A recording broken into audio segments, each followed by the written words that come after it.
한 주간의 교통 이슈를 짚어봅니다. 위클리 교통 이슈 김경배 교통전문위원과 함께합니다. 안녕하세요.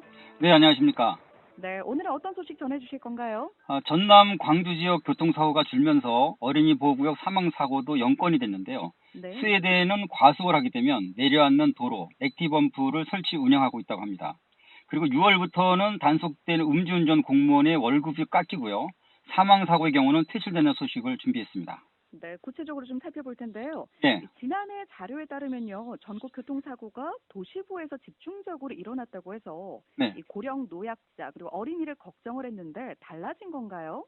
네, 지난 2015년 고속도로를 제외한 전국 교통사고 발생은 22만 7,540건으로 약 82.7%를 차지했던 이런 도시지역 발생 비율이 사망자 비율도 54.5%로 높아졌습니다. 네. 이 자료는요, 경찰청 집계건의 위치좌표를 표시했던 삼성교통연구원의 그 분석 결과인데요.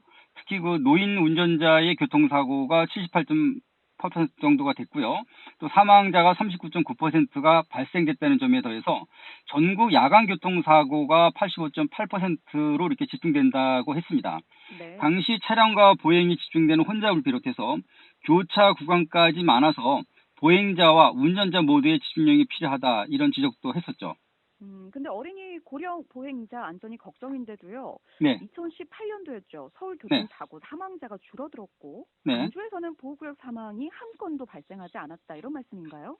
그렇습니다. 지난해 서울 교통 사망자 299명의 희생은요, 사망자 수가 200명대였던 지난 1970년, 그러니까 최초의 자료조사 이후 최저치를 기록했다고 발표가 됐습니다. 네. 그 전년 사망률보다 증가한 지역은요, 중구와 송파, 중랑구, 순이고, 감소된 지역은 동작구와 동대문, 종로구로 이렇게 조사가 됐었는데요.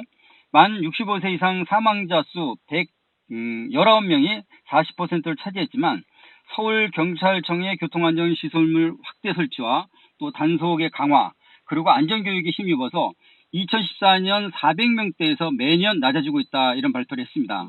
네. 그리고 올해부터는 이제 사대문안 이런 간선도로 제한 속도가 시속 50km 또 이면도로는 시속 30km 낮아지고 있죠. 그래서 보행 사망 비율이 62%되는 이게 참으로 깨기 어려운 거 아닌가 이런 생각을 한편 갖게 합니다. 네. 그래도 전남 광주광역시 어린이 보호구역 내 교통사고 사망자는 제로고요. 그렇죠? 네. 그리고 교통사고에 의한 사망자 수도 35.9% 감소를 했다고요? 맞습니다. 지난해와 올 현재 발생된 어린이 보호구역 내 사망자는 없다고 합니다. 네. 그리고 75명이 숨진 지난해 교통사고 사망자 수도 117명인 2017년과 비교해보면 약 35.9%가 낮아진 수치라고 하고요. 그래서 분기별로는 2017년 1월에서 4월 사이 45명 사망자 수도 26명 줄었다고 합니다. 그래서 42.2%가 감소됐고 또 57.7%가 다시 감소된 올 4월을 비교하면 이렇게 됐는데요. 올 4월은 2017년과 비교하면 무려 75.6%가 줄었다는 평가를 했습니다. 네. 그런데 이런 휴가는요, 도로가 네. 아니라 주거 밀집지대인 아파트 그리고 주택 단지를 비롯해서 초등학교 같은 어린이 보호구역 내에서 나타났다면서요. 네, 2017년 보호구역 내 사망자 6명 발생 이후에 지난해와 올 현재 1명의 사망자도 없었다고 했습니다. 네. 여기에는 서울경찰이 교통사고를 줄였던 대책을 광주광역시가 진행한 데 있다고 하는데요. 최근 4년간 사망자 2명과 중상사고 5건이 이상이 발생되는 등 이런 사고 위험성이 큰 지역을 찾아가서 무단횡단 방지시설이나 횡단보도의 발광 다이오드 조명 등을 결합시키는 교통사고 예방시설 결과에 있다고 합니다. 네. 그리고 지난해 1월부터 운영되는 교통사고 줄이기 협업 회의에서도요. 사망사고에 나는 이런 현장을 여건을 충분히 분석하고 또 같이 다 함께 이제 교통사고 위험 요인을 해소하는 데 노력하고 있다고 합니다. 행안부 중앙지방정책협의회를 통해서 바로 전파되는 전국 우수 사례가 이건네요. 맞죠? 네, 맞습니다. 네. 네. 그런데 불법 주정차와 과속도 없는 도시인 것 같다라는 생각도 드네요. 맞습니다. 학교 주변의 불법 주정차를 단속하는 폐쇄로 TV와 또 스쿨존 내 신호등 기둥을 노란색으로 아예 도색을 해서 운전자의 주의 운전을 유도하고 있습니다.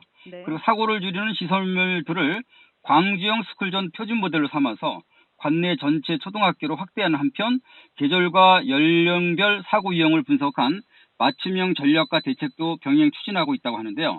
특히 교통사고 사망자 대부분이 고령자인 점을 고려한 교통안전 지도사들의 방문 교육을 실시하는 것도 있다고 합니다. 네. 그리고 교통사고 다발 구간에 대한 인근 경로당과 또 폐지 있는 어르신을 비롯해서 오토바이의 이제 배달 사고가 많다 보니까 예방 차원의 안전 교육을 실시하고 있다고 합니다. 네, 여러 가지 시도를 하고 있는데 네. 이 도지역 교통 안전 수준이 특광역시 절반이라고 한 한국교통안전공단 의미는요. 네. 어쩌면은 빨리 속도 정책을 30에서 50으로 낮춰야 한다고 봐야 될까요?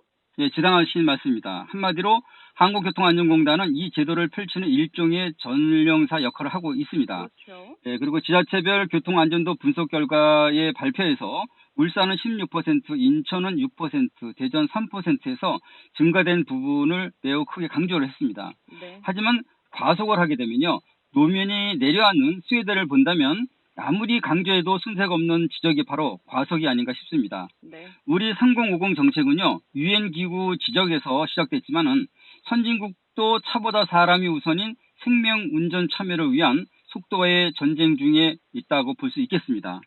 한 외신이 소개했던 스웨덴의 렌셰핑시 도로에 설치됐던 속도 감응용 감속 장치 액티브 범프를 들어보면은 충분한 이해가 갈 것 같습니다. 네, 이 스웨덴의 한 도시에서는 속도를 분석하는 대응 감속 장치라고 하셨는데 바로 네. 그렇습니다. 네, 액티브 맞습니다. 범프라고 하는데 네. 실제로 가동이 되고 있다는 말씀인가요? 네, 스웨덴 린셰핑시 왕복 2차로 제한 도로는요, 시속 30km로 우리나라 어린이 보호 구역과 같습니다.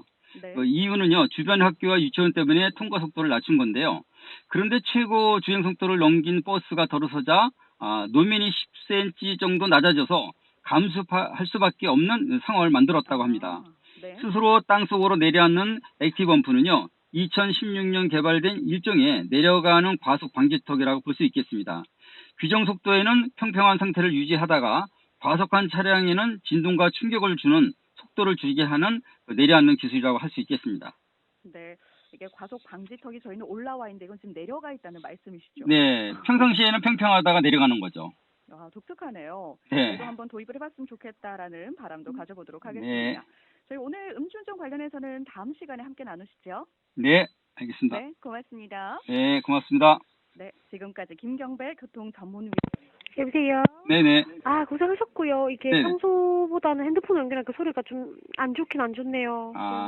알겠습니다. 네, 다음 주 상담하시죠. 집에서 하겠습니다. 네, 아, 예, 고맙습니다. 알겠습니다. 고생하셨습니다. 주말 잘 네, 보내시고요. 네, 네. 예.